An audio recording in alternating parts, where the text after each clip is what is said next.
Well, hello. Today I'd like to talk to you about the revolution that wasn't. The Typewriter Revolution by Richard Polt. There's probably a publication date here somewhere. And I need glasses to read it because it is very small. 2015. So, in a revolution, basically the established order is overthrown. So in the American Revolution, we, Americans, overthrew the established British government. In the Industrial Revolution, the old way of making things was overthrown. The Agricultural Revolution overthrew the old way of feeding the human race. This book is called The Typewriter Revolution. So are we overthrowing typewriters, which we could argue has already happened, or are typewriters overthrowing the established order? So, this book is about typewriters overthrowing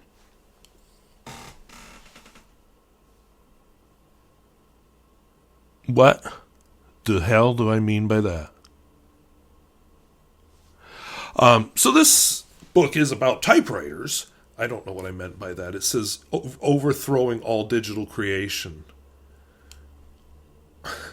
So, since typewriters were once overthrown, is this an insurgency where they're trying to take it back? The book tells the story more of guerrilla warfare than of a revolution.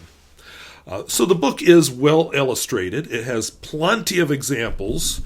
I'm always uncomfortable showing, pages up close, but, lots of illustration, lots of good illustrations, honestly. Cannot read that without these on. So it is well illustrated, has plenty of examples, and is a decent encyclopedia of the basics of all things typewriter.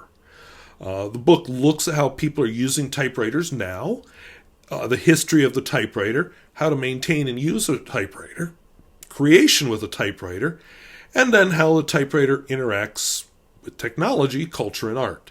The book also includes a section on the future of typewriters. The author, Richard Holt, is a professor of philosophy at Xavier University and owns 180... Let's see if I can read that without these, because this is bothering me. Just barely. 180 plus typewriters himself.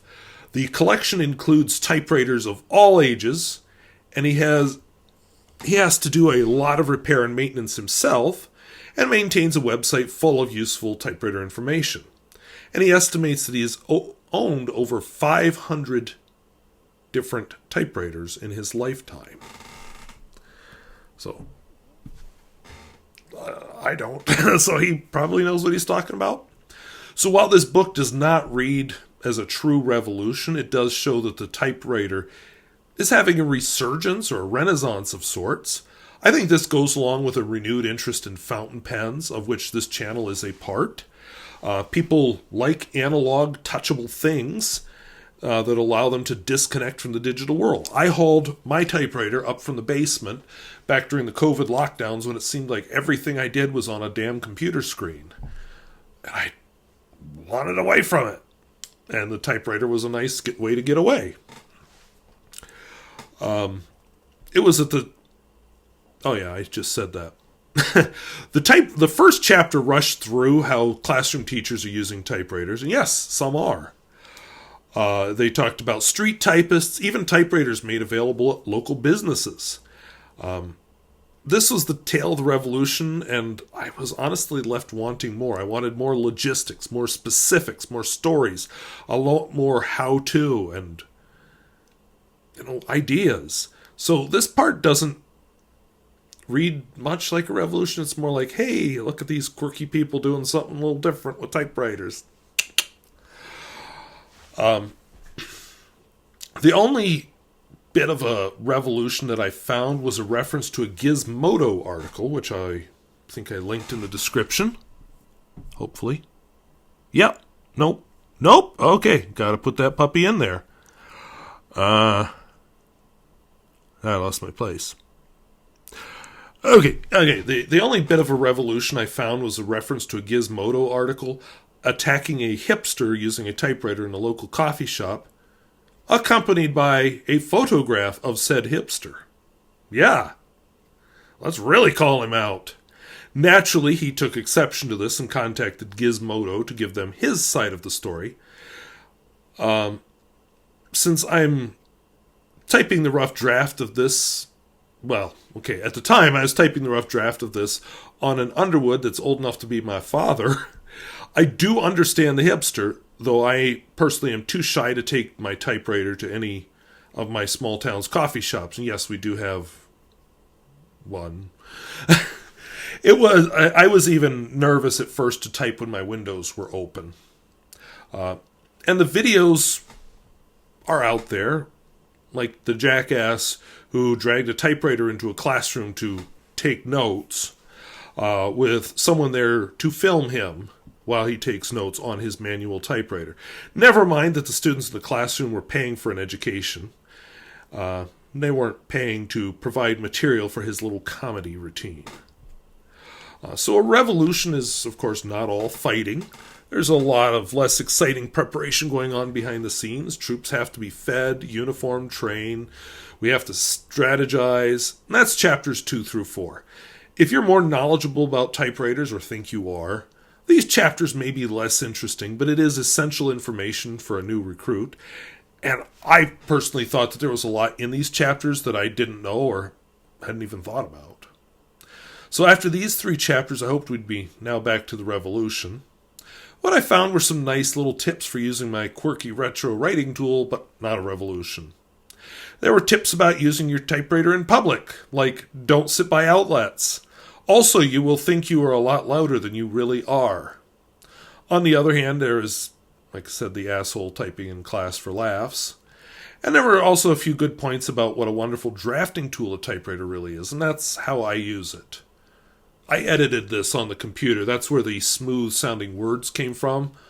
They don't come out when I'm pounding away on the typewriter that you can't see behind me. They come out later in editing. When I think, oh, what's a clever way to say that? Ooh. So, the book then went a little bit sideways. The chapter started by exploring typewritten blogs. Yeah, they type the blog on a typewriter and scan the pages and put the scanned pages up, and that's the blog. Typewriter simulators. I got a pen pal letter written entirely with a typewriter simulator on his iPad. And even typewriters that both type and are read to a computer. And the book recognized that typewriters are not anti-digital. So there are uses of a typewriter, just not exactly a revolution. So, yeah, like I said, I typed this here after I looked through my notes, and then I scanned it into Google and converted it to computer, scribbled all over the typed pages, and then edited it on here. If you click on the link in the video description, you'll get to see my edited copy. The one that I'm supposed to be reading to you, but I keep looking down and looking up and going off my own tangents. So much for the clever editing I did. But anyway, there were 2 chapters that got into steampunk art with typewriter parts. I guess if you're going to throw them away, you might as well do something with them. Non-period paint jobs. Creating lights out of typewriters. Basically, you put you can't see it. Anyway, you put LEDs and Christmas lights and stuff down in the basket or in the keyboard, and oh, look, a light. See? Only it's in a typewriter. And let's see what else here. Art and other topics that were about using typewriters for a purpose that is not typing. So, is this really a part of a typewriter revolution, or is it a tale of scavengers picking at the dead corpse of a dead technology? The last chapter did explore the future of the typewriter. There is one factory in China still making manual typewriters. I got to use it right before Christmas, and the owner this spring contacted me and wanted to give it to me. I said, Oh boy. But she also gave me a very nice Hermes 3000 because her living situation was changing. But I was very thrilled about the Hermes 3000. That has been up here several times. The other one is so far set in the box in the basement, but I gotta pull it up one of these days because I want to do a video on it. But anyway, so they are still being made, and they don't make them like they used to. There are still a few manufacturers of electronic typewriters out there. Electronic is usually the daisy wheel. It has a little bit of computer to it. Nobody is making the high-quality mechanical typewriters of the past, and nobody is making parts for them. I actually recently read about a typewriter repair shop that shut its doors in part because the owner was having trouble finding parts, even by scavenging other machines. I have a typewriter currently in my bedroom, which, when one part on it wears out, it's done. Can't use it anymore and can't get that part. So,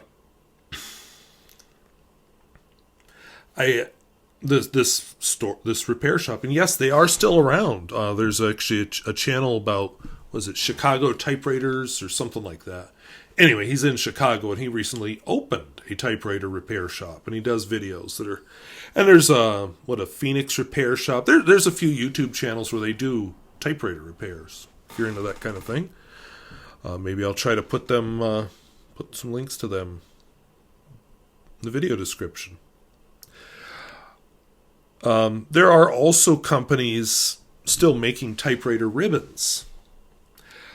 So many people still use typewriters that businesses actually turn a profit by making ribbons for them. You can probably even find them in your local office supply store. And if you go on Etsy or Amazon, you can find the ribbons in multiple colors. The Hermes 3000 that I was given last spring, she had put a green ribbon into it. It doesn't have a green ribbon anymore. And there is a market for a high-quality mechanical typewriter, but cost is an obstacle. In 1956, the first owner of my Smith Corona Silent Super would have paid a price equivalent to that of a high-quality modern laptop. Of course, it has already outlasted any laptop. It has outlasted... Well, I actually still own my first laptop. It's older than my first laptop, but I bought it after I'd bought my first laptop, I think. I don't remember when I bought. I can't remember if I bought it like senior year of high school or like sometime in college, but it doesn't matter anymore. The important thing is that it's outlasted multiple computers that I have owned. And it's likely still going to be going strong long after all the laptops that are currently in use are gone. Now, that is a lot to pay for a tool that really only types. At least that's how many would see it. But amortize that over the length of its life. That's what I do with my 24-year-old car. I paid $10,000 for it when I bought it 20 years ago because it was 4 years old when I bought it. And so spread that $10,000 over 20 years. Kind of get the idea. But companies basically hate people like me because we're bad for their bottom line. They want the customers that are constantly buying new. Oh boy, Apple just came out with a new iPhone. I'm going to go get that. My iPhone 17 is no good. We got to get the iPhone 18 or whatever number they're on. I'm on 8, by the way. iPhone 8. Apple. I'm no good for Apple. We also know that when there's moving parts, they do eventually wear out, and there is a potential solution in my own classroom. The 3D printer enables us to custom print parts where creating a true manufacturing infrastructure might not be feasible. You could print a type ball for an IBM Selectric, for example. There is one on Thingiverse. You could even customize it to print in Elvish. Other plastic parts like knobs and keys could be printed. Metal 3D printers could print the infinite variety of metal parts for this machine. Sometimes vintage car people do that with their cars, is they'll 3D print parts. Because nobody's making parts for the 64 Studebaker. And the author concedes a problem. A box of newly printed parts still has to be assembled. My mind does lean that way, but I don't have the time, technical knowledge, tools, or interest to put together a typewriter from a box of parts. So, like most of us, I'll do a little repair work on a typewriter, but I'm a lot more interested in typing on it. And to top it off, this manufacturer makes a high-quality machine. It's going to compete against much lower priced and still functional typewriters of the past. Speaking for myself, I love the story that is inherent in any vintage machine. I mean, I know the lady who owned this Hermes 3000, and she didn't buy it new. Or fountain pen, So keep in mind that the cheap mechanical typewriter that is still being made costs $200. And you can buy vintage machines for quite a bit less. I own more than one $20 machine and more than a few freebies. So my rural community does a threshing bee each year. People have restored old steam-powered tractors, threshing machines, binders, and other old equipment. And for 2 days a year, they farm with that equipment in a lot over that way by the edge of town near the trailer court. And some of them are even farmers by trade. And then they go home to their computerized modern equipment because using the old machines just does not make sense in the modern world. So is a type-in at the local library just an indoor threshing bee? It kind of is. Is the future of the typewriter a few oddballs like me with a few too many typewriters in their basement? To be honest, this book doesn't leave me much hope for the future of the revolution. The style of the book was engaging, I will say that. It has good pictures, and the foundation on typewriters is a reason to keep the book.